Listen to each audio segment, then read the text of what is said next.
నిన్న ముఖ్యమంత్రి గారు అక్కడక్కడ సభలలో మాట్లాడుకుంటూ రెండు విషయాలు చెప్పిండు. తెలుగుదేశం పార్టీని బొందబెట్టిన బీఆర్ఎస్ పార్టీని బొందబెట్టడం కోసం కదలి రండి అని పిలుస్తా ఉన్నాడు. తెలుగుదేశాన్ని పిలుస్తా ఉన్నాడు. తెలంగాణకు రండి, కదలి రండి, మనం బీఆర్ఎస్ను బొందబెడదామని చెప్తా ఉన్నాడు. సేమ్ టైం చంద్రబాబు నాయుడు గారు ఏపీలో మీటింగ్ పెట్టి ఏమంటాడు, కాంగ్రెస్ను బొందబెట్టినటువంటి దేశవ్యాప్తంగా కాంగ్రెస్ను బొందబెట్టినటువంటి ఎన్టీ రామారావు గారికి భారతరత్న ఇవ్వడమే అసలైన నివాళని ఆయన చెప్పాడు. చంద్రబాబు నాయుడు ఏమో కాంగ్రెస్ను బొందబెట్టినా అని చెప్తా ఉంటాడు. ఈడనేమో రేవంత్ రెడ్డి గారు తెలుగుదేశాన్ని బొందబెట్టే బీఆర్ఎస్ను బొందబెడదామని చెప్పి. ఇక ఈ అంశం ఇట్లా ఈ కథ ఎట్లుందో చూడరు, చాలా విచిత్రమైనటువంటి కథ. అసలు ఈయన కాంగ్రెస్ పార్టీ ముఖ్యమంత్రి, తెలుగుదేశం పార్టీ ముఖ్యమంత్రి, రేవంత్ రెడ్డి గారి ఉద్దేశం ఏంది?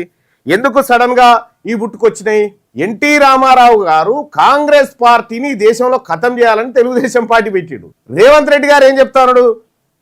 తెలుగుదేశం పార్టీని, చాలా గొప్ప పార్టీని తెలంగాణలో బొందబెట్టినటువంటి బీఆర్ఎస్ను మనం బొందబెట్టాలని చెప్తాడు. ఇదేదో లోకేష్ చేస్తే స్టేట్మెంట్ మంచిగా ఉంటుంది, లోకేష్ స్టేట్మెంట్ చేస్తే బాగుంటుంది, కానీ చంద్రబాబు నాయుడు తెలుగుదేశం పార్టీ నాయకుడు స్టేట్మెంట్ చేస్తే బాగుంటుంది. కానీ మీరు తెలంగాణలో కాంగ్రెస్ పార్టీ తరఫున ప్రాతినిధ్యం వహిస్తున్న ప్రభుత్వానికి ముఖ్యమంత్రిగా ఉండి మీరు స్టేట్మెంట్ అసలు ఏంది, మీ కథ ఏంది ఎవరికి అర్థమైతలేదు.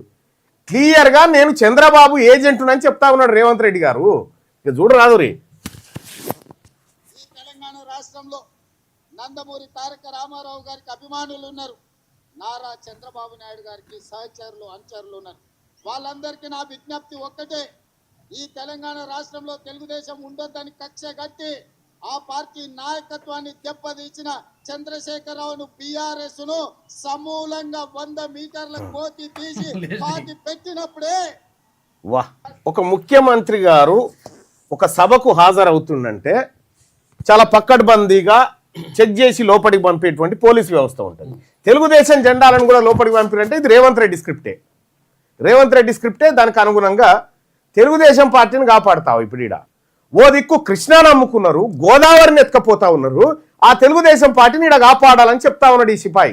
అసలు ఏం చేద్దాం అనుకుంటున్నావు? దీని వెనకాల మతలాబేంది? రాధాకృష్ణ రాసినటువంటి అదేంది, ఏం పలుకు, కొత్త పలుకు కథ ఏంది? అసలు నీ దావోస్ పర్యటన ఏంది? ఆడికెళ్ళి మళ్ళీ ఆడికి పోతున్నావు, ఏం చేయబోతా ఉన్నావు? ఇవాళ తేలాలి.